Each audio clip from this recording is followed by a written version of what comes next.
Parasitism, predation, competition and amensalism. Mutualism में क्या होता है आप जानते हो, पॉजिटिव पॉजिटिव पॉजिटिव पॉजिटिव, मतलब स्पीसीज ए और स्पीसीज बी दोनों, both of them are mutually being benefited, दोनों को mutually beneficial conditions आ रहा है। So obligate relationship is called mutualism and facultative mutualism मतलब non obligatory, उतना भी strict नहीं है, एक दूसरे के बिना मर नहीं जाएगा पर दोनों एक दूसरे पर डिपेंडेंट है।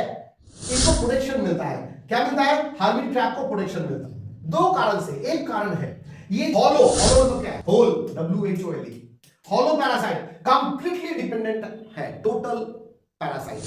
Good parasitism star mark for your board and for me, my dear student, is very important. I am giving star mark on it.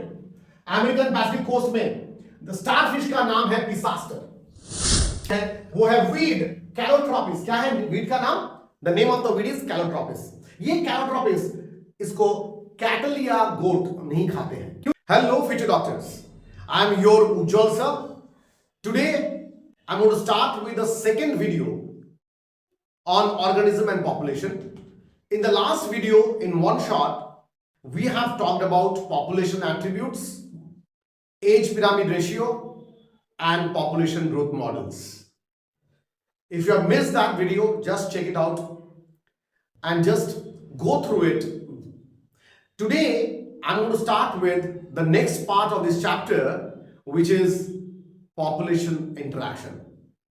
Now ये वीडियो नीट के लिए बहुत इंपॉर्टेंट है। अगर आप लास्ट 15 साल या 20 साल के पेपर देखोगे नीट का, तो वहां पे पॉपुलेशन इंटरैक्शंस के संबंध में आपको बहुत सारे क्वेश्चंस मिलेंगे।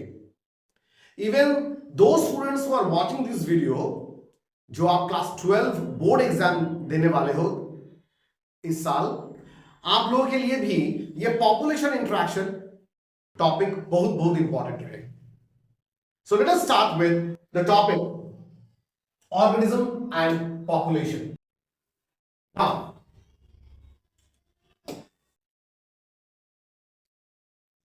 The topic is about population interaction. ये पॉपुलेशन इंटरैक्शन किस लिए होता है? Population क्या है? Last day we talked about. In the last video we have talked about. Fine. What is population? Many group of individuals of the same species living together in a certain area. That group is called as population. So population में interaction मतलब group of different individuals जो दूसरे species के साथ जो interact करते हैं, वो interaction पॉजिटिव इंटरैक्शन हो सकता है या नेगेटिव इंटरैक्शन होता है। नाउ ये इंटरैक्शन किस लिए होता है? What is the reason of this interaction between two different species? Now ये इंटरैक्शन होता है, अगर आप देखोगे ये इंटरैक्शन का मेन कारण, ये 4 कारण है। These are the 4 reasons of the population interaction. The first interaction is food. So one organism depends upon the other organism. It can be of 2 different species for food, या space के लिए और shelter के लिए, या reproduction के लिए, या प्रोटेक्शन के लिए। So for these 4 reasons, one population of a species depends upon the different species. Fine? तो ये फूड के लिए नॉर्मली डिपेंडेंसी, हम जानते हैं फूड के लिए डिपेंडेंसी एक ऑर्गेनिज्म दूसरे ऑर्गेनिज्म पर डिपेंड करते हैं। तो वो हम पढ़ लेंगे कहां पे? वहां पे हम पढ़ेंगे प्रे प्रीडेटर रिलेशनशिप में। एक प्रीडेटर एक प्रे को चेस करके उसको खाता है, तो वो उसका फूड है। तो ये दोनों ऑर्गेनिज्म के अंदर रिलेशनशिप कैसा है?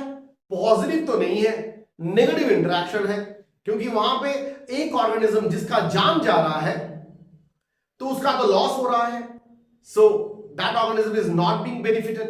पर जो उसको खा रहा है, किस लिए खा रहा है? अपना फूड है वो, सो उसके लिए पॉजिटिव है। तो जो खा रहा है प्रीडेटर, उसके लिए पॉजिटिव, जिसको खा रहा है वो प्रे है, तो उसके लिए नेगेटिव है। So this interaction is negative interaction. Then when we talk about space, कोई ऑर्गेनिज्म दूसरे ऑर्गेनिजम्स के ऊपर डिपेंड कर रहा है शेल्टर के लिए, तो जो शेल्टर जिसको मिल रहा है उसके लिए पॉजिटिव है। जिसके पास वो शेल्टर ले रहा है, अगर वो शेल्टर लेते वक्त उसके ऊपर डिपेंड कर गया फॉर फूड ऑल्सो और उसको हार्म करना स्टार्ट कर दिया, तो वो क्या होगा, वो तो उसके लिए नेगेटिव इंटरेक्शन हो जाएगा। ये भी हम पढ़ेंगे in negative interaction. So space, then reproduction. अच्छा, ये स्पेस में और एक टर्म हम बोल सकते हैं, कोई ऑर्गेनिज्म दूसरे ऑर्गेनिज्म के ऊपर डिपेंड कर रहा है फॉर स्पेस, और else the other organisms can also depend upon the same organism for food. तो दोनों में क्या हो गया, दोनों में बेनिफिशियल, म्यूचुअली बेनिफिशियल कंडीशन आ गया, तो उसको हम क्या कहेंगे, आप जानते हो, positive interaction. And this positive interaction is called as, this positive interaction is called as mutualism. So now both the organisms of different species, what they can depend upon for, अब वो खुद में डिपेंड किस लिए कर सकता है, reproduction के लिए कर सकता है। सो ये भी एक कारण है क्यों दोनों में इंटरेक्शन, दो डिफरेंट स्पीसीज में इंटरेक्शन के लिए रिप्रोडक्शन कितना इंपॉर्टेंट है। अब रिप्रोडक्शन तो दो डिफरेंट स्पीसीज में नहीं होता है, दो डिफरेंट स्पीसीज में रिप्रोडक्शन नहीं होता है, बिकॉज आप लोग जानते हो what is the meaning, what is the definition of a species, group of individuals having common resemblance and who can interbreed among themselves, जो खुद में इंटरब्रीड कर सकते हैं। सो यहां पे पॉपुलेशन इंटरेक्शन सेम स्पीसीज के बारे में नहीं हो रहा है, दो डिफरेंट स्पीसीज के बारे में हो रहा है। तो यहां पे क्या होगा, कमान कमान कमान, यहां पे क्या होगा, यहां पे रिप्रोडक्शन के लिए एक एग्जांपल आपके मन में याद आया होगा, वो है bumble bee and Mediterranean ophrys. Bumble bee और मेडिटेरेनियन ऑफ्रिस, ये जो एग्जांपल है आप जानते हो, वहां पे बम्बल बी ऑफ्रिस एक ऑर्किड प्लांट के पेटल के पास जाता है और उस पेटल को वो सोचता है क्या, it resembles like a female bumble bee and tries to copulate. वो कॉपुलेशन तो रियल कॉपुलेशन नहीं होगा, क्या कहेंगे उसको, what is the term, the term is pseudocopulation. So वहां पे देखो रिप्रोडक्शन, हम रिप्रोडक्शन के कारण दो ऑर्गेनिजम्स दोनों एक दूसरे के ऊपर डिपेंडेंट है। When we talk about protection, When we talk about protection, protection के कारण भी दो डिफरेंट स्पीसीज एक दूसरे के ऊपर डिपेंड हो सकते हैं। वो पॉजिटिव इंटरेक्शन भी हो सकता है, नेगेटिव इंटरेक्शन भी हो सकता है। We are going to get into the details of all those. Fine. So let us start with the next topic about what is that? About population interactions. So population interactions ये दो तरह के हो सकते हैं. They can be of two different types. One is positive and the one is negative. Positive interaction में क्या होगा, बोथ पार्टिसिपेटिंग स्पीसीज और at least one of the participants, दोनों पार्टिसिपेटिंग स्पीसीज हो सकता है या और एटलीस्ट एक पार्टिसिपेंट हो सकता है जो बेनिफिट हो सकता है, and either gets benefited and neither is harmed. एक दोनों में से दोनों को ही बेनिफिट हो सकता है और उसमें एक का बेनिफिट और एक का हार्म ना भी हो सकता है। सो ये एक रिलेशनशिप, ये है पॉजिटिव रिलेशनशिप, जहां पे एग्जांपल होगा क्या, mutualism and commensalism. Mutualism and commensalism. Negative में क्या होगा, नेगेटिव मतलब ईदर बोथ और one of the participating species gets harmed. Either दोनों और एक, दो स्पीसीज के अंदर एक स्पीसीज आइदर वो हार्म होगा, मतलब हार्म मतलब नेगेटिव, तो ये आ जाएगा नेगेटिव के अंदर। So in that case the examples are parasitism, predation, competition and amensalism. थोड़ा देख लेते हैं म्यूचुअलिज्म में क्या होता है, आप जानते हो पॉजिटिव मतलब स्पीसीज ए और स्पीसीज बी दोनों, both of them are mutually being benefited, दोनों को म्यूचुअली बेनिफिशियल कंडीशंस आ रहा है, तो यहां पे हो गया क्या, positive one. Now in that case commensalism क्या है, कॉमेंसलिज्म है पॉजिटिव एंड जीरो, एक को बेनिफिट हो रहा है, दूसरा neither being harmed nor being benefited, तो ये हो गया zero. Now when we talk about negative interaction में पैरासिटिज्म मतलब एक का पॉजिटिव हो रहा है, दूसरा का नेगेटिव हो रहा है। जो पैरासाइट है वो होस्ट को हार्म कर रहा है, होस्ट के लिए नेगेटिव और पैरासाइट के लिए पॉजिटिव। सो ये एक इंटरेक्शन है। Predation between tiger and deer. So tiger feeds on deer, tiger के लिए बेनिफिशियल और डियर के लिए हार्मफुल। कंपटीशन यहां पे दोनों के लिए नेगेटिव है। Competition is never ever positive for both of them. बाबू ये कंपटीशन हम पढ़ेंगे इन डेप्थ में, जहां पे कंपटीशन दो ऑर्गेनिज्म में कैसे दो डिफरेंट ऑर्गेनिज्म में हार्म करता है वो हम पढ़ेंगे। So both of them are negative. Amensalism में क्या होता है? एमेंसालिज्म में एक नेगेटिव है और एक है जीरो। एक ऐसा एक इंटरेक्शन जहां पे एक को हार्म होता है, डेट्रीमेंटल है, एक के लिए हार्म होता है और दूसरे के लिए neither being harmed nor being benefited. तो ये on a nutshell we have given the population interactions, we can classify them into positive and negative. I think it is absolutely clear to you. Let us start with the first topic about mutualism. थोड़ा mutualism को थोड़ा देख लेते हैं। Mutualism, ये mutualism में क्या लिखा गया यहां पे? स्पीसीज ए और स्पीसीज बी। देखो यहां पे स्पीसीज ए में पॉजिटिव है, स्पीसीज बी भी पॉजिटिव है, मतलब दोनों का इंटरेक्शन से दोनों को लाभ हो रहा है, both of them are being benefited. Now when we talk about mutualism दो तरह के हो सकते हैं। एक है ऑब्लिगेट म्यूचुअलिज्म और एक है facultative mutualism. Obligate mutualism, obligate मतलब क्या है? ऑब्लिगेट मतलब है स्ट्रिक्टली, ऑब्लिगेट मतलब है स्ट्रिक्टली। सो ये ऐसा म्यूचुअलिज्म है जहां पे दोनों का संपर्क स्ट्रिक्टली है, मतलब एक दूसरे के बिना जीवित नहीं रहेगा, एक दूसरे के बिना मर जाएगा। That is called obligatory. So obligatory relationship is called mutualism and facultative mutualism मतलब नॉन ऑब्लिगेटरी, उतना भी स्ट्रिक्ट नहीं है, एक दूसरे के बिना मर नहीं जाएगा, पर दोनों एक दूसरे पर डिपेंडेंट है, पर एक दूसरे के बिना नहीं मर जाएगा। और वो इसका और एक टर्म क्या है? Proto cooperation. ये आपके एनसीईआरटी में नहीं है।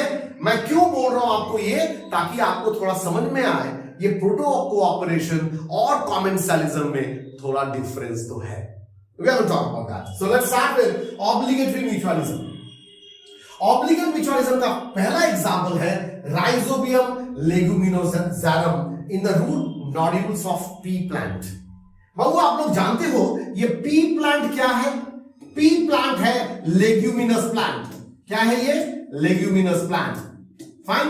ये लेग्यूमिनस प्लांट के रूट नोड्यूल्स में ये बैक्टीरिया रहता है। क्लास 7 से आप पढ़ते आए हो, पर इसके बारे में थोड़ा डिटेल्स में इसके बाद में हम जानेंगे। The second example is about lichens. Now lichens, you know that they are the bioindicator of air pollution.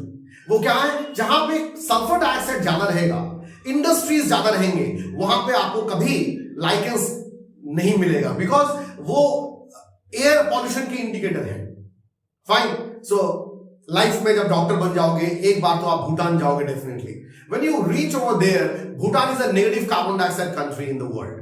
Negative carbon dioxide country. अब वहां पे आप जब जाते हो, आप वहां पे lichens आप देख सकते हो with the bark of the tree and also with the leaf folios lichens. With the leaf आप hang करते हुए वो lichens को देख पाओगे। ना वो lichens वो भी एक obligate mutualism है, because आप जानते हो algae और फंगी का म्यूचुअल संबंध कहते हैं क्या? लाइकेंस। सो एल्गी और फंगल का association, we are going to talk about that in the next topic.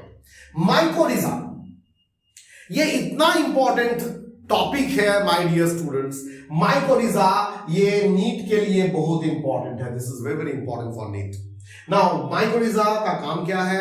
Again we are going to talk about that. मैं आपको कैसे याद रखाऊं, आपको हेल्प करूंगा। इसको याद रखना PM से। PM, what is PM? I will tell you that. What is PM? I am going to tell you that in the next topic. Now coral reefs, coelacanths and algae, ये जो coral reef है उसमें सिलेंटेराटा, मतलब इसका और एक phylum का नाम क्या है, फाइलम निडेरियम। तो सिलेंटेराटा के साथ ये जो एल्गी है इनका संपर्क कैसा है, obligate relationship. Now algae makes food and coelenterates gives algae what, the shelter, shelter देते हैं। तो ये सब आ गया किसके अंदर, ऑब्लिगेट म्यूचुअलिज्म के अंदर। हर एक एग्जांपल के बारे में हम डेप्थ में देखेंगे। अच्छा, और भी एग्जांपल है पर थोड़ा सा इस पेज में हम फैकल्टेटिव म्यूचुअलिज्म को भी देख लेते हैं। फैकल्टेटिव मतलब नॉन ऑब्लिगेटरी, मतलब उतना स्ट्रिक्ट नहीं, it's not a strict relationship. The example and it is also called as protocooperation. क्या कहा जाता है इसको, protocooperation. And the example is sea anemone and hermit crab. Sea anemone and hermit crab, इसके बारे में कैसा संपर्क है उसके बारे में थोड़ा सा आपको नेक्स्ट टॉपिक में हम समझाएंगे। So let us see the first example about the obligate mutualism, and that is about rhizobium, about rhizobium. Now ये वीडियो आप लोग कुछ रिपीटर भी देख रहे हो, ऐसे भी रिपीटर हो जो 2 साल या 3 साल रिपीट कर रहे हो, you are also watching the same video. Now if you have got your old NCERT अगर है तो वहां पे एक टॉपिक था, वो था मिनरल न्यूट्रिशन, और उस मिनरल न्यूट्रिशन में आपने इसके बारे में पढ़े, आपने इसके बारे में आपने वहां पे पढ़े थे। क्या था वो, ये था, what is it, this is the root nodule, ये है root of a leguminous plant, और ये सोचो ये नोड्यूल है। ये नोड्यूल के अंदर पिंक कलर का एक पिगमेंट मिलता है, and the name of the pigment is called leg haemoglobin. Leg has come from the term leguminous. So leguminous plant में hemoglobin, it's a pink colored pigment which acts as oxygen scavenger. ये क्या करता है यहाँ पे रहकर, इसका काम क्या है यहाँ पे, इसका काम है ये ऑक्सीजन को O2 रहेगा उसको ग्रैब कर लेगा, उसको सोक कर लेगा। It acts as oxygen scavenger. क्यों, why? Because एक एंजाइम है उसका नाम है नाइट्रोजिनेज। ये नाइट्रोजिनेज एंजाइम नाइट्रोजन को, एटमॉस्फेरिक नाइट्रोजन को चेंज करता है इनटू अमोनिया, एटमॉस्फेरिक नाइट्रोजन को अमोनिया में चेंज करता है, और उसके बाद आप जानते हो नाइट्रोजन साइकिल में ये अमोनिया को चेंज किया जाएगा bye the help of nitrifying bacteria, that is Nitrosomonas and Nitrobacter. ये क्या करेंगे, ये अमोनिया को नाइट्राइट, उसके बाद नाइट्रेट में चेंज करेंगे, और वो नाइट्राइट और नाइट्रेट ग्रीन प्लांट्स एब्सॉर्ब कर पाएंगे। सो ये पहला काम कौन करता है, नाइट्रोजिनेज को काम करने के लिए ऑक्सीजन चाहिए या ऑक्सीजन नहीं चाहिए, ऑक्सीजन नहीं चाहिए। तो इसलिए inside the nodule what they have got leg hemoglobin which sucks the oxygen so that nitrogen can start functioning and can change nitrogen into ammonia. So ये था एग्जांपल। अच्छा, ये रूट नोड्यूल के अंदर वो जो बैक्टीरिया है उसका नाम क्या है, उस बैक्टीरिया का नाम क्या है, rhizobium leguminosarum. First question for this video, first question, comment me, what is that gene which helps in fixation of this? What is that gene which helps in the fixation of atmospheric nitrogen present inside the, come on, in this particular whole thing? What is that gene involved here? 3 letter का gene है, I am giving you that an idea, 3 letter का gene है। This is your question. Comment me in the comment section. So this is about rhizobium. Next, the second example is about lichens. Now lichens, they are the association between algae and fungi. देखो बाबू, algae और fungi, आप in the second chapter, आपने second chapter में biological classification topic में आपने last topic में about classification, I think you have talked about, you have seen in just after virus के बाद फाइकोबायोंट और माइकोबायोंट टर्म यूज किया गया था। हाँ, एनसीईआरटी में फाइकोबायोंट और माइकोबायोंट ये 2 टर्म यूज किया गया था। Now what is phyco? It is the study of algae. It's called phycology. Study of algae. So phyco मतलब क्या है? फाइको मतलब एल्गी है। What is micro?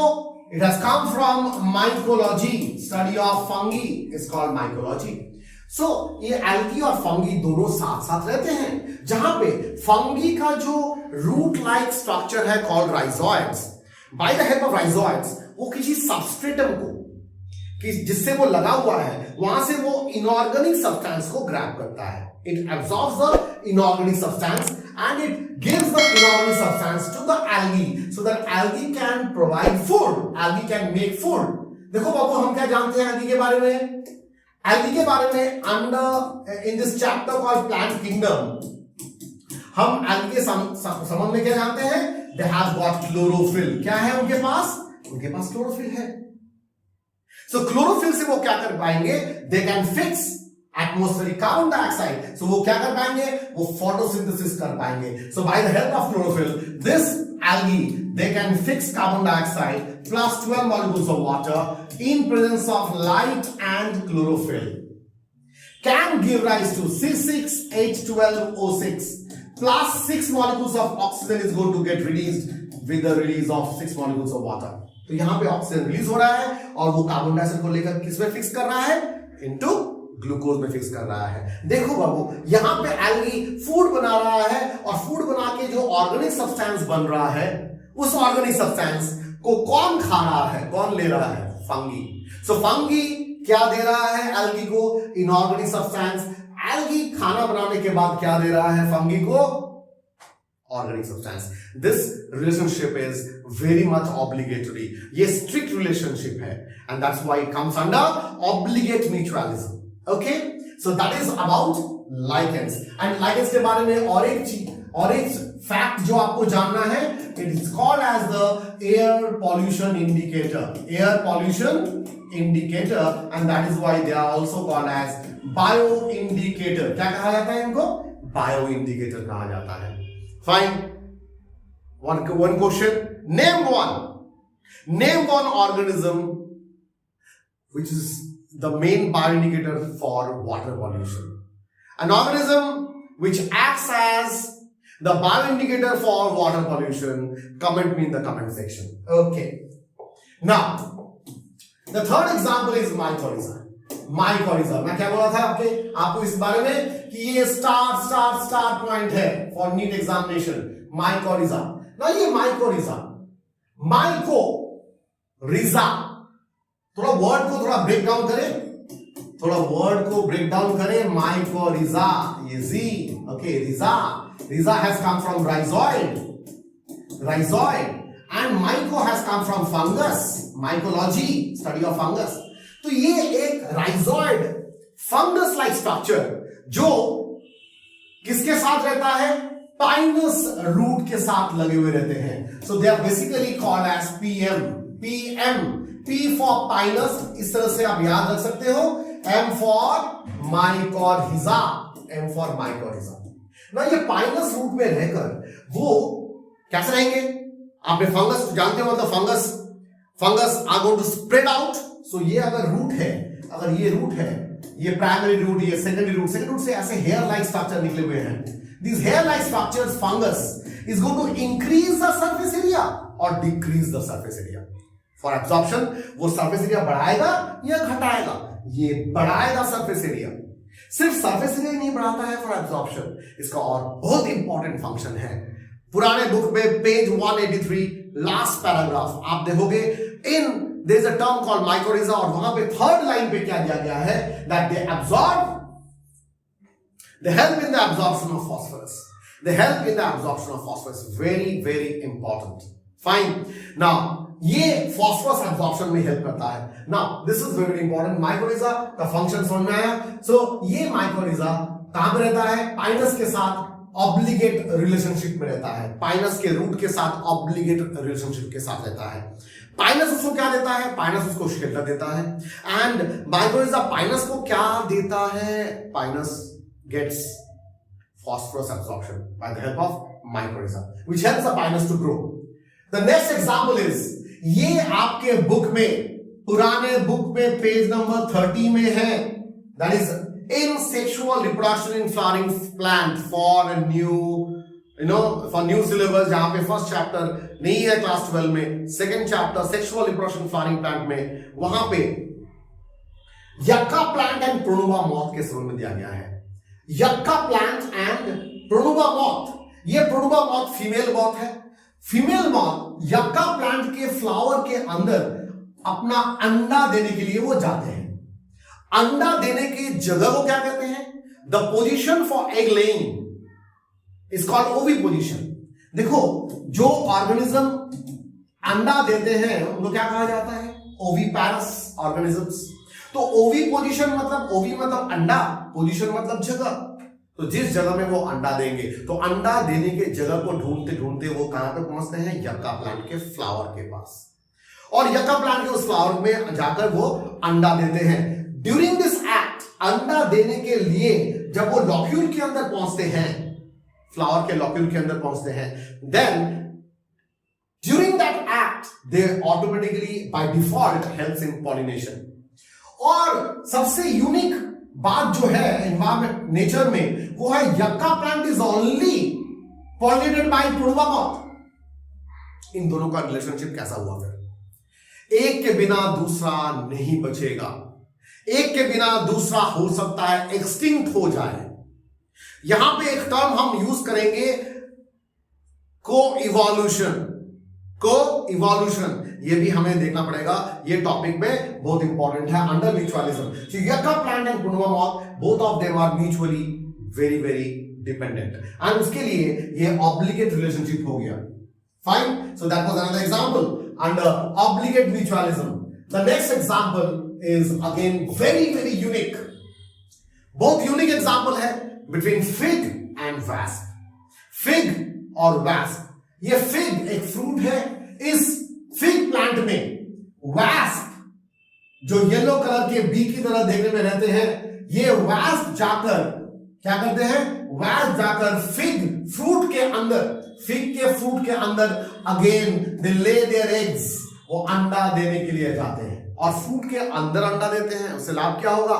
फ्रूट के अंदर जो सीड है, वो सीड को, उसका जो लार्वा है, लार्वा उस सीड को खाकर नरिशमेंट वहां से लार्वा को मिलता है। थिंक अबाउट इट, कितना यूनिक नेचर है। So this is what is called as nature. Now think about it. ये हम सब नहीं जानते हैं क्या क्या होता है। देखो, इनमें wasp गया फिग के अंदर अंडा ले करने के लिए, फिग के अंदर जो सीड है, उस सीड को wasp का जो लार्वा है, लार्वा सीड को खाना स्टार्ट करके उससे क्या मिलेगा? उसको नरिशमेंट मिलेगा। फिग का क्या लाभ हुआ? इससे सब wasp का लाभ हुआ। How fig is being benefited? Fig plant or fig tree is benefited because during this act, ये काम करने के लिए wasp जब fig के पास पहुंचता है, by default help करता है किसमें? Pollination में। By default किसमें help करता है? Pollination में help करता है। So there is another example of obligate mutualism, which is fig and wasp. Here the next one is again a very very important one, a very very important one. कितना unique example है, देखो ये bumble bees and orchid plant. Bumble bees and orchid plant. Now think about bumble bees and orchid plant, जहां पे orchid plant का नाम क्या है? साइंटिफिक नेम ऑफ्रिस है। ये बम्बल बी, ये मेल बम्बल बी है। ये मेल बम्बल बी क्या करते हैं? Orchid plant, which is also called as Mediterranean orchid. Mediterranean orchid, ये ऑर्किड का बहुत वैरायटीज हैं और इस वैरायटीज में उनके पेटल्स में बहुत सारे वैरायटीज रहते हैं। तो यहां पे क्या हो गया? इन केस ऑफ दिस ऑफ्रिस, इस ऑर्किड प्लांट का एक पेटल ऐसे चेंज हुआ थ्रू इवोल्यूशन, ऐसे चेंज हुआ, ऐसा वैरायटी हुआ, one of the petal started looking like a female bumble B. One of the corolla started looking like a female bumble B. Female bumble B की तरह resemblance start हो गया due to this changes in the petals. हाँ, और वो resemblance किस चीज में है? साइज में, कलर में और मार्किंग्स में। तो पेटल का जो कलर और साइज है या मार्किंग्स है, पूरा देखने में बम्बल बी को क्या लगता था? As a female bumble B. क्या लगना शुरू कर दिया कि वो फीमेल बम्बल बी है। And then this male bumblebee is going to go straight away to that petal, considering it to be a female bumblebee, and copulates with that petal, considering it to be a female bumblebee. और वो copulation को क्या कहेंगे? It's not a true copulation, it's called pseudo. Pseudo मतलब false. So false copulation हो गया उनमें. अब ये false copulation से bumblebee को क्या लाभ हुआ? ऑर्किड प्लांट को क्या लाभ हुआ? जब बम्बलबी ऑर्किड प्लांट के पेटल के साथ पॉपुलेशन एक्ट में था, बाय डिफॉल्ट पॉलिनेशन में हेल्प कर दिया, बाय डिफॉल्ट पॉलिनेशन में हेल्प कर दिया. और बम्बलबी को क्या लाभ हुआ? बम्बलबी को लाभ हुआ सेक्सुअल सेटिस्फैक्शन, नंबर 1. और यहां पे एक चीज तो है, इस टर्म में हमें और एक टर्म याद आ रहा है जो आपके बुक में है. क्या है वो?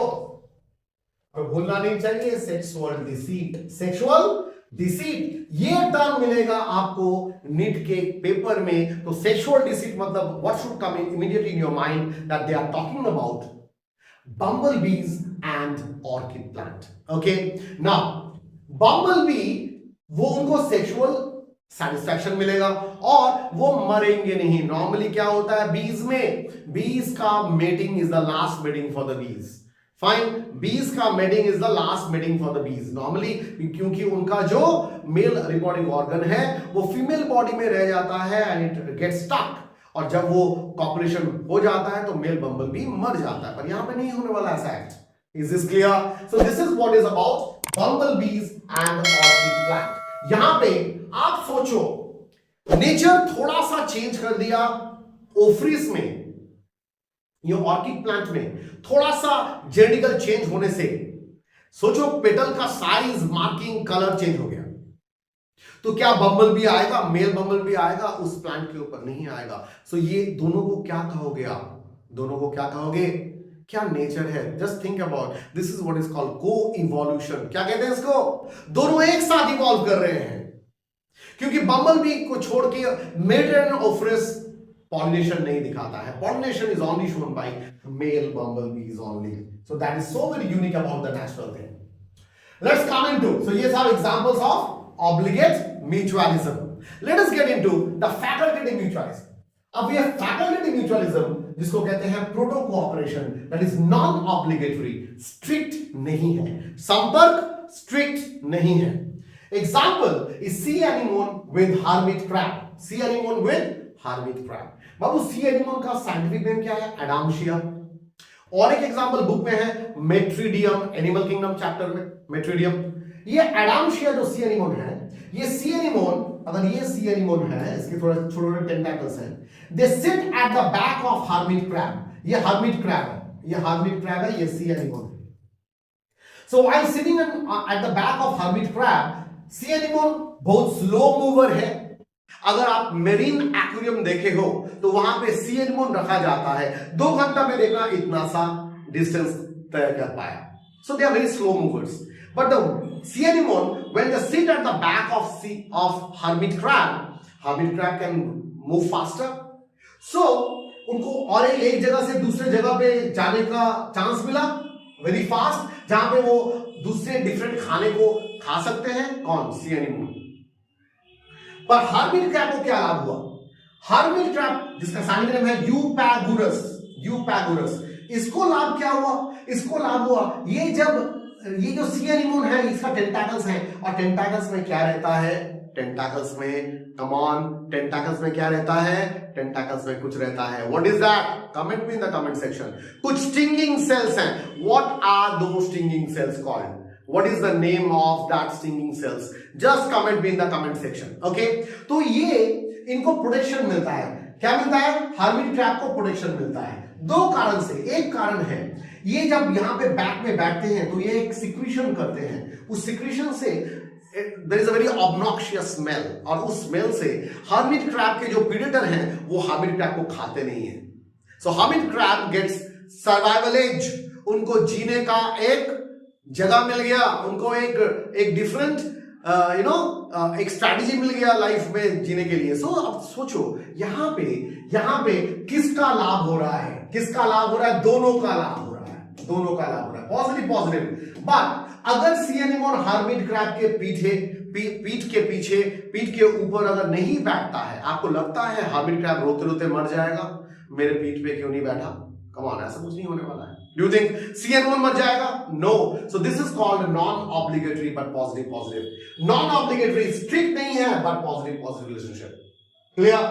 Next is stick bird and rhinoceros. आप देखिए वो राइनोसेरस, कोई भी फोटोग्राफ आपने देखा किसी बुक में, तो राइनोसेरस के सर पे एक, या ये हेड रीजन पे एक टिक बर्ड बैठता है और वो राइनोसेरस से टिक खाता है। दोनों का लाभ हो रहा है बाबा। पर ऐसा है कि अगर टिक नहीं बैठेगा तो राइनोसेरस भूख हड़ताल करेगा? Do you think rhinoceros hunger strike में बैठेगा? नहीं। सो ये क्या है? दोनों का लाभ हो रहा है, बट ये प्रोटो कोऑपरेशन है, नॉन ऑब्लिगेटरी रिलेशनशिप है। The third example you have quite seen this side, crocodile and this bird. Crocodile and bird, crocodile के मुंह खुला हुआ रहता है, एक बर्ड जाकर बैठता है मुंह के अंदर। क्रोकोडाइल मुंह क्यों खुला लगता है? Come on, answer me in the comment section. Come on, answer me in the comment section.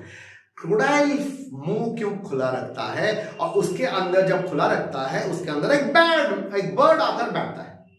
Bird क्या खाता है? वो जो क्रोकोडाइल कोई मांस खाया, फ्लेश खाया, वो फ्लेश दो दांतों के बीच में रहता है, उसको वो खा लेता है।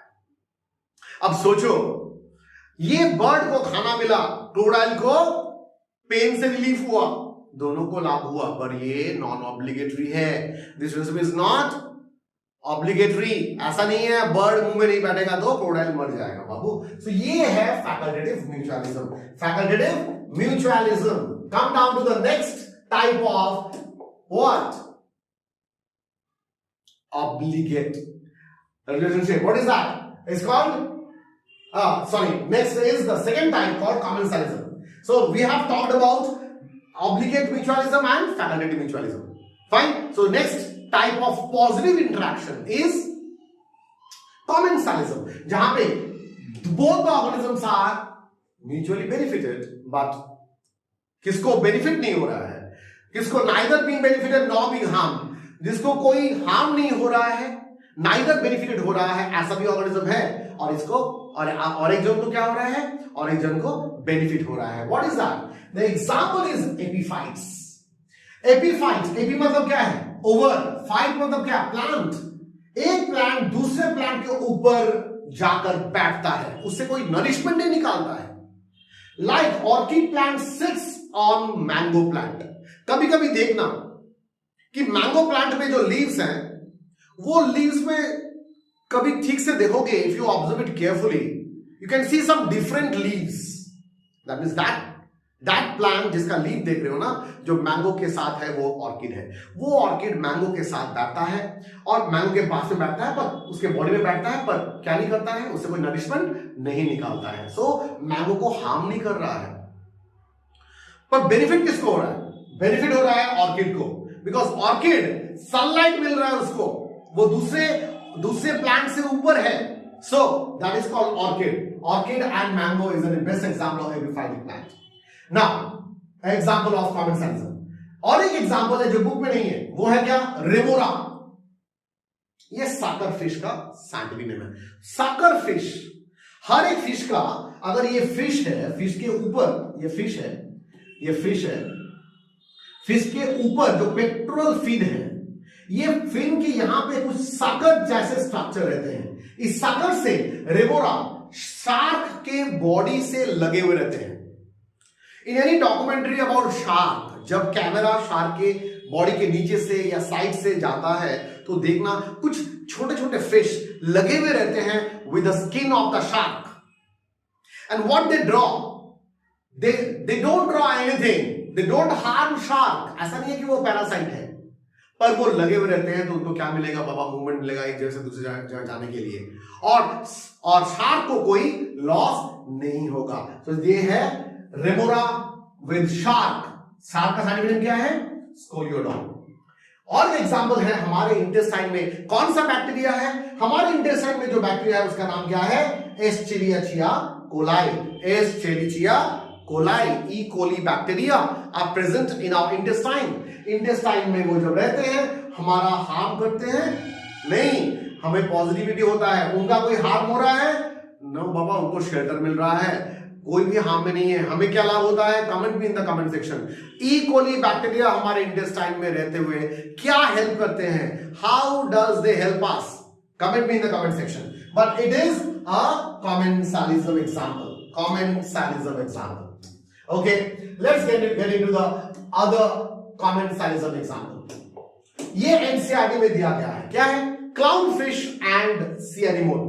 देखो, clown fish and sea anemone, clown fish and sea anemone, clown fish के साथ सी एनिमोन लगे हुए रहते हैं। सी एनिमोन के पास क्या है? टेंटाकल्स है, आप जानते हो, स्टिंगिंग सेल्स है, उसका नाम मैंने पूछा आपको। वो clownfish gets protected by the tentacles. So this is clown fish के लिए क्या है? क्लाउन फिश के लिए पॉजिटिव है, पर सी एनिमोन के लिए neither positive nor negative. Barnacles on whales, barnacles वो वेल्स के स्किन के साथ लगे हुए रहते हैं। वेल्स को neither benefited not harm, but barnacles gets what? Shelter. Cattle egret birds on cattle, ये जो एग्रेट बर्ड है वो कैटल, आप देखोगे जब ग्रेस करते हैं गाय, तो गाय के आसपास में देखना ये एग्रेट बर्ड घूमते हैं। क्यों? वाइल ग्रेजिंग, वो जब ग्रास को खींच के खाने के लिए कोशिश करते हैं, व्हाट हैपेंस इज, जब रूट अपरूट होते हैं, जब वो ग्रास के रूट अपरूट होते हैं, ग्रास के नीचे, रूट के नीचे जो जो इंसेक्ट्स हैं वो सरफेस में आ जाते हैं, तो उस इंसेक्ट को खाते हैं कौन? ये एग्रेट बर्ड। देखो, कैटल का तो कोई लाभ नहीं हो रहा है और एग्रेट बर्ड को लाभ हो रहा है। Zero and positive. This is an example of what? commensalism. Hope you got the idea about what is commensalism. Next is what? Next is negative interaction. Let's talk about negative interaction. देखो क्या है यहां पे negative interactions में। पहला है parasitism. एक parasite है जिसको लाभ हो रहा है और ये होस्ट है जिसको वो खा रहा है, जिसको वो डिपेंड कर रहा है, तो होस्ट को हार्म कर रहा है। सो होस्ट को हार्म करना इस पैरासिटिज्म होगा डेफिनेटली। सो पैरासिटिज्म दो तरह के होते हैं, एक्टोपैरासाइट, एंडोपैरासाइट। एक्टो मतलब बॉडी के बाहर, टिक्स ऑन डॉग्स, डॉग के ऊपर टिक्स रहते हैं जो उसका ब्लड लेते हैं। Leech on cattle, leech cattle से ब्लड लेते हैं। लाइस ऑन ह्यूमन, फाइन, ये भी एग्जांपल ऑफ एक्टोपैरासाइट है, बॉडी के बाहर रहते हैं। Endoparasites are what? Tapeworm. The scientific name of tapeworm is Taenia solium. क्या है? Taenia solium. Scientific name of tapeworm is what? Taenia solium. Okay. Roundworm, ये क्या है? Ascaris lumbricoides. क्या नाम है? एस्केरिस लुम्ब्रिकॉइडिस। एस्केरिस लुम्ब्रिकॉइडिस, लुम्ब्रिकॉइडिस, ये साइंटिफिक नेम है, अंडरलाइन करना पड़ेगा। सो ये एंडोपैरासाइट्स हैं, हमारे इंटेस्टाइन में रहते हैं, और प्लास्मोडियम आरबीसी के अंदर रहता है, ये भी एंडोपैरासाइट है। आरबीसी के अंदर, एंडो मतलब अंदर, सो ये एंडोपैरासाइट्स है। फाइन। पैरासिटिज्म में जो एग्जाम्पल सबसे इंपॉर्टेंट आपके बुक में दिया गया है उसको हमने स्पेशल पैरासिटिज्म में हमने लाए हैं यहां पे। So what we have done, we have kept under special parasitism about what the most important is hemiparasite. What is it? Hemiparasite. Hemi मतलब क्या है? Hemi मतलब half. Hemi means what? Half. Half parasite. So ये partially dependent on host है, वो partially dependent on host body है। Example, Viscum और oak, एक ट्री है जो partial stem parasite है। Loranthus on mango, Loranthus ये मैंगो के ऊपर partial stem parasite है, पूरा पूरी डिपेंडेंट नहीं है बाबा, पार्शियल स्टेम पैरासाइट है। तो देखो ये आ गया under special parasitism. Example is heavy parasite. Holo, holo मतलब क्या है? Whole, WHOLE। Hollow parasite completely dependent है, टोटल पैरासाइट है। तो एक टोटल रूट पैरासाइट का नाम है Rafflesia. Rafflesia is the largest flower, is pollinated by, comment me in the comment section, the largest flower Rafflesia arnoldi is pollinated by, comment me in the comment section। ये total root parasite है। Cuscuta total stem parasite है, ये भी हो गया complete, holo मतलब complete parasite. Come down to the next one called hyper parasitism. पैरासाइटों का पैरासाइट, हाइपर पैरासाइटिज्म।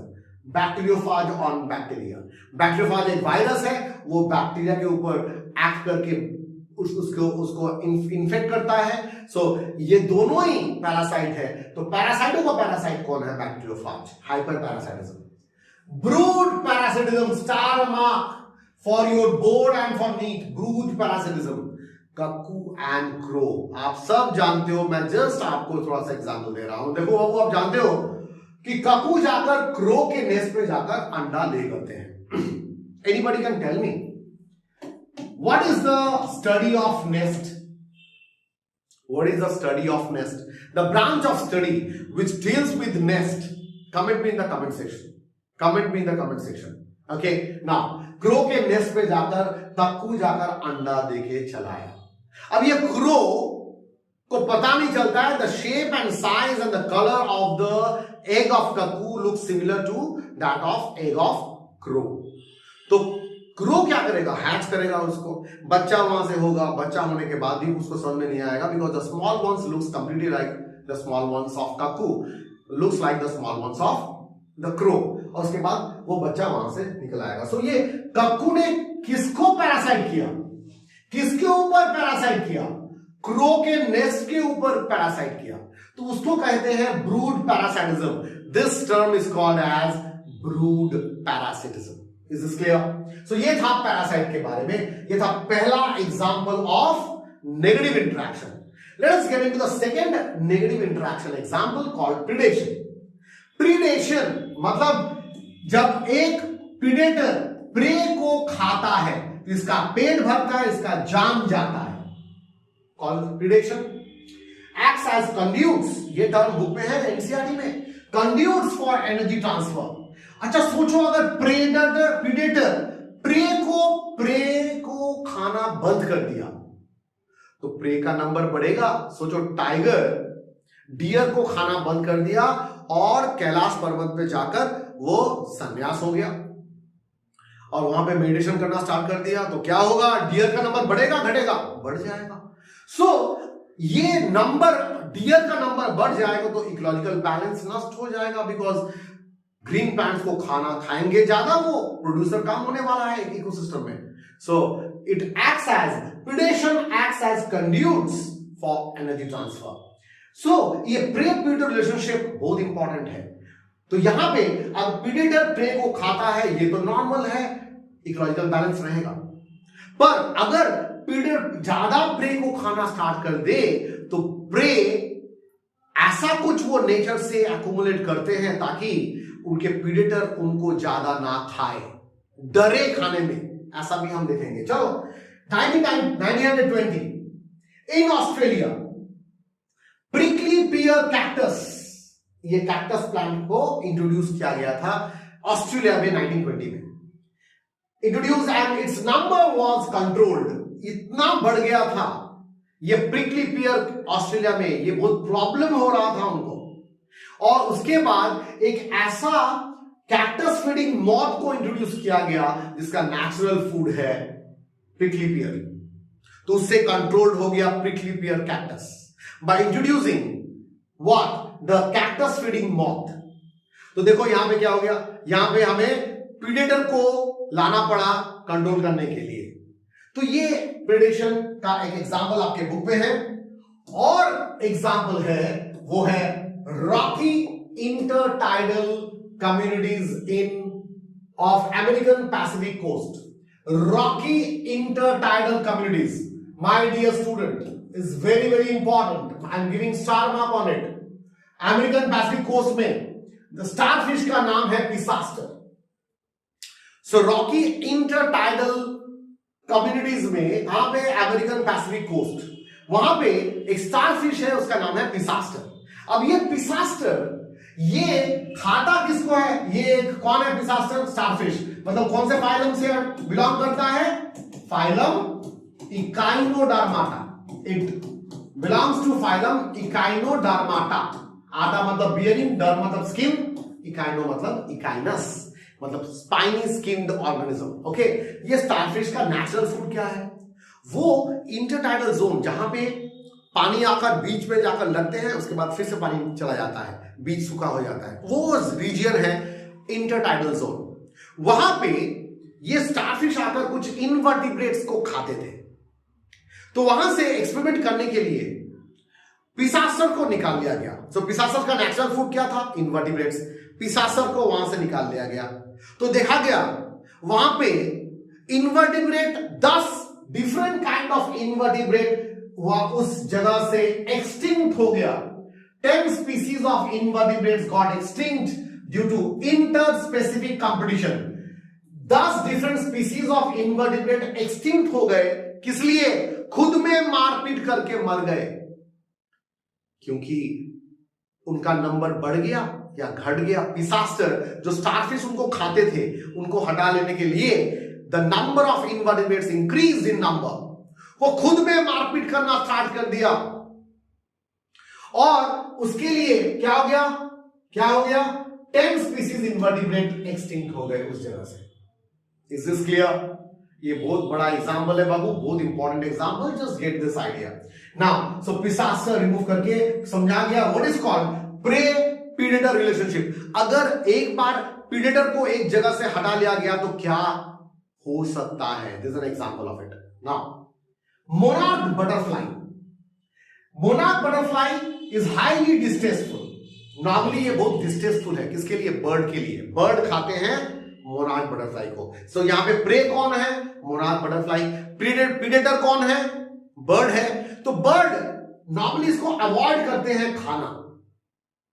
क्यों?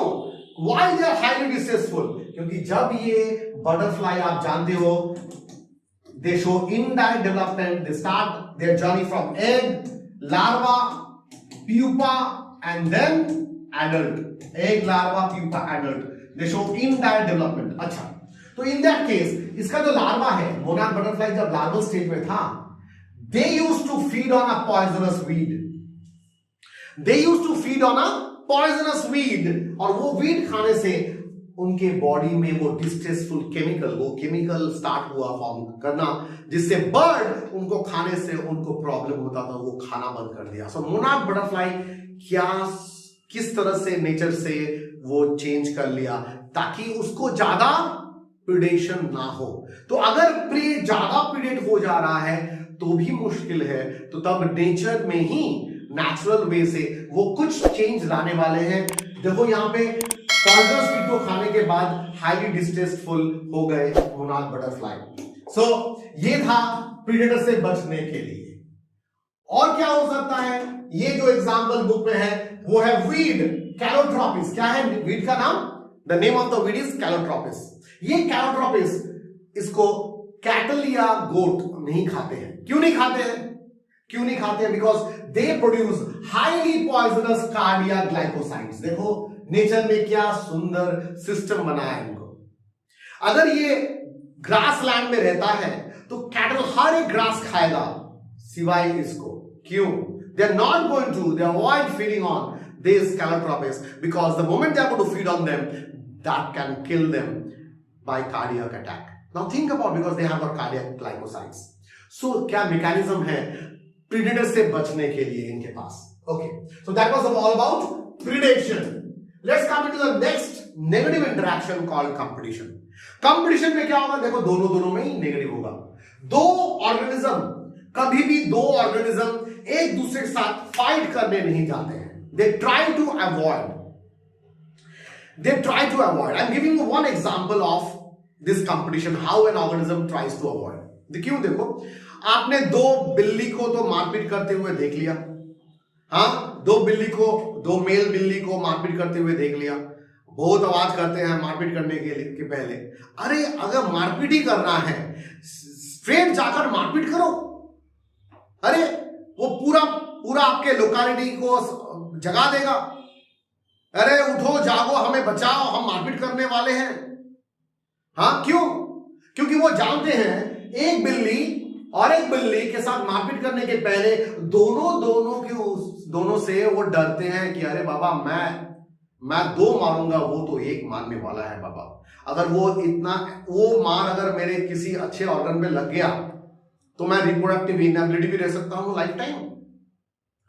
तो अगर एक ऑर्गेनिज्म मारपीट कर ले और उसके पैर में चोट आ जाए, वो लिंपिंग करना स्टार्ट कर दे, तो उसको चूज नहीं करेगा उसका काउंटर पार्ट रिप्रोडक्शन मेट नहीं होगा, उसका रिप्रोडक्टिव मेटिंग स्ट्रेटेजी खराब हो जाएगा, क्योंकि वो ईस्ट्रस साइकिल दिखाता है। उसका ब्रीडिंग सीजन है, ब्रीडिंग सीजन के समय अगर वो लिम्प करेगा तो उसको चूज नहीं करेगा द फीमेल काउंटर पार्ट। तो सोचो, वो सब चाहते हैं क्या, कंपटीशन को अवॉइड करने के लिए, इसलिए आवाज करते हैं ताकि आपके मम्मी या पिताजी ऊपर से बाल्टी में पानी लेकर उनके ऊपर ढाल दे। अगर ढाल देते हैं तो वो थैंक यू देते हैं, बाबा बच गया, नहीं तो बहुत मार पड़ता। So that is called competition. So all of them, both, see every organism. अच्छा क्या होता है, ऐसा ही तो होता है ह्यूमन में भी। कभी देखा दो आदमी का मारपीट होने के पहले वो अच्छे वोकैबुलरी यूज करते हैं, आवाज दिखाते हैं, बहुत चिल्लाते हैं। अरे मारना है तो जाकर थप्पड़ मार दो, या मारना है तो मारना स्टार्ट कर दो। बाबू क्यों इतना आवाज कर रहे हो, क्यों आवाज करते हैं? Human being also, because we are also animals. तो हमारा भी इंस्टिंक्ट ये है, बाबू कौन का किधर हो, आकर रेडी हो जाओ, जब मारने आएगा बचा देना। और जब वो सभी आ जाएंगे तो वो जोर से जाएगा, अभी मारेंगे, सब लोग पकड़ लेंगे। और अगर वो लोग छोड़ दिए जाओ मारपीट करो तो बोले पकड़ लो बाबू बहुत मारेगा। नाउ थिंक अबाउट इट, ये कंपटीशन है, this is called competition. Every organism tries to avoid competition. Now what is the best example of that? Abingdon tortoise in Galapagos island, ये बुक में दिया है एनसीईआरटी में। गैलापागोस आइलैंड नाम ही किसके कारण था? डार्विन फीचर्स ठीक है, पर उसके पहले the island was completely rich with this tortoise, अबिंगडन tortoise. बड़े बड़े टॉर्टोइज थे वो, और वो क्या खाते हैं? टॉर्टोइज हार्बीवोर है, तो वहां के ग्रास खाते हैं। तो कुछ आदमी ने वहां पे क्या छोड़ दिया? गोट। और ये गोट जाकर ये इतना खाते हैं गोट, ये पूरा लैंड साफ कर दिया, पूरा ग्रास, पूरा ग्रास वहां से ले लिया, पूरा खा लिया। और खाने के बाद ये अबिंगडन टॉर्टोइज को खाना नहीं मिला। सोचो, ये है गोट, तो ये गोट ये खाकर अबिंगडन टॉर्टोइज को उस आइलैंड से एक्सटिंक्ट करा दिया। कितना बड़ा कंपटीशन में फेस करा दिया देखो अबिंगडन टॉर्टोइज को, क्योंकि खाना वहां पे सीमित था और ग्रास को खा लिया गोट, और इसलिए अबिंगडन टॉर्टोइज को खाना नहीं मिला। So that is a competition which has completely help this अबिंगडन tortoise the extinct हो गया from Galapagos Island by the help of this what goat.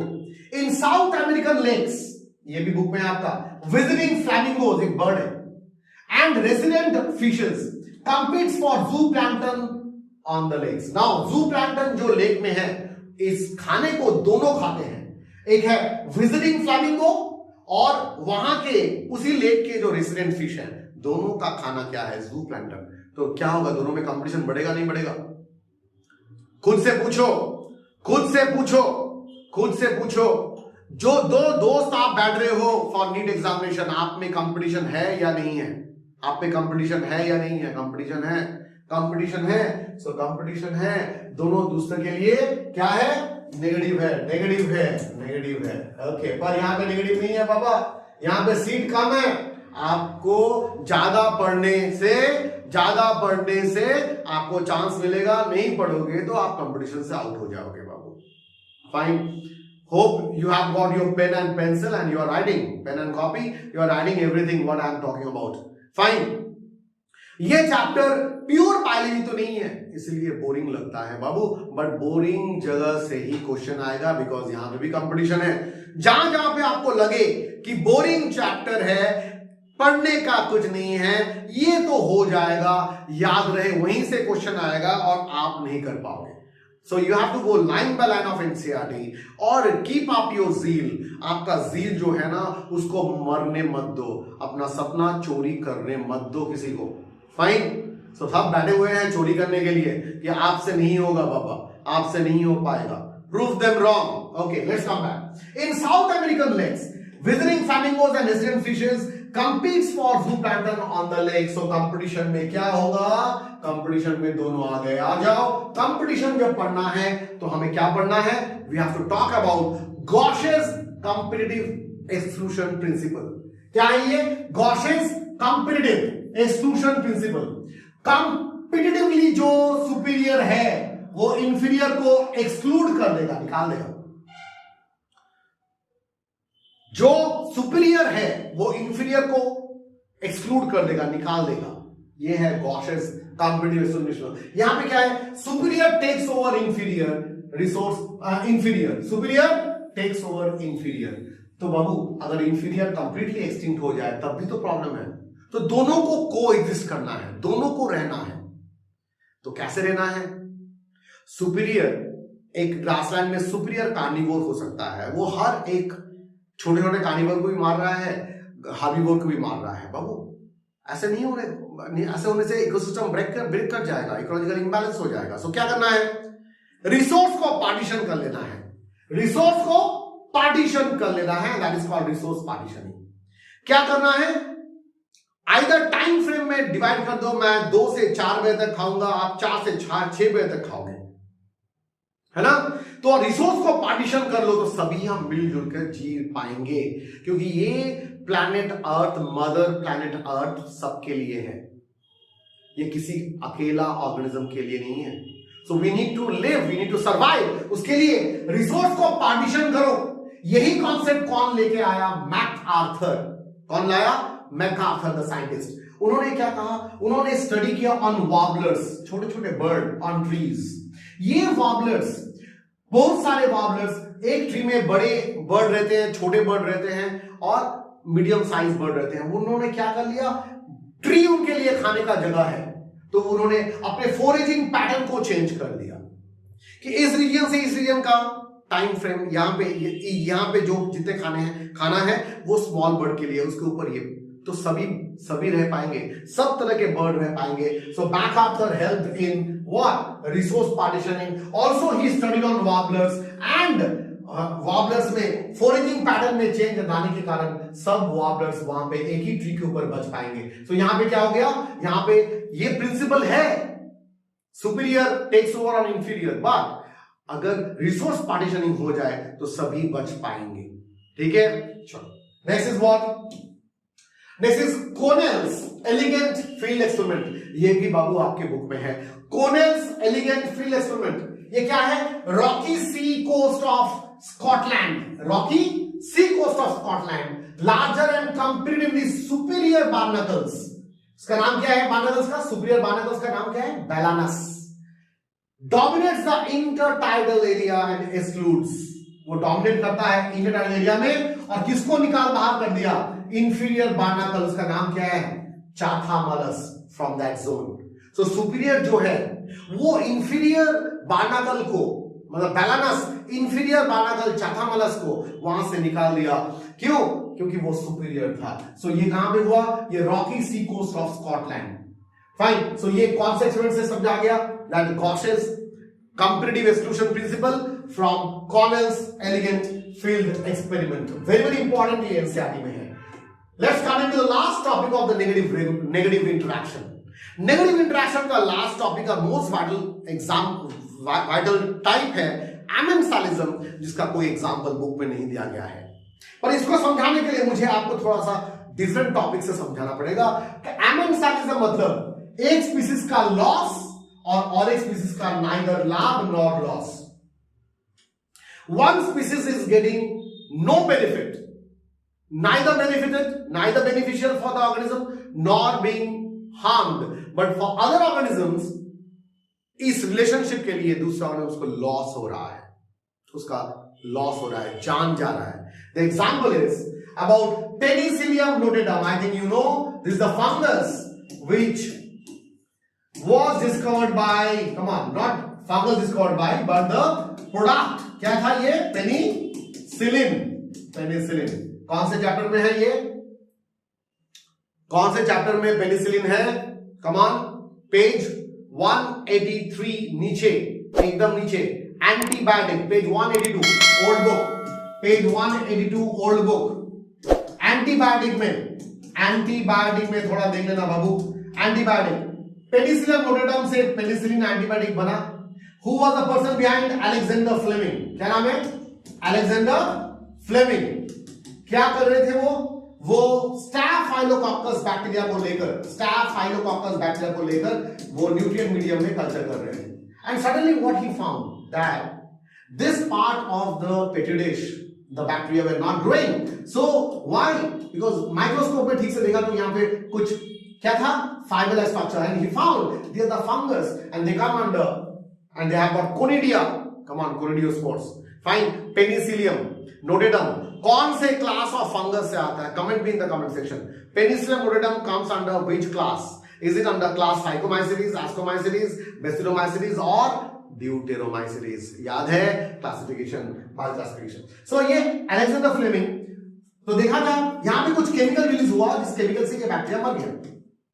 तो जहां पे ये फंगस ग्रो हुआ वहां पे जो बैक्टीरिया थी वो बैक्टीरिया मरना स्टार्ट हो गया. तो बैक्टीरिया के लिए क्या जान गया? फंगस का कोई आइडिया ही नहीं है उसके लिए किसी का जान गया. So 0 for fungus and negative for bacteria. This kind of chemical जो रिलीज हुआ उसको कहते हैं एंटीबायोसिस. क्या कहते हैं? एंटीबायोसिस. एंटीबायोसिस.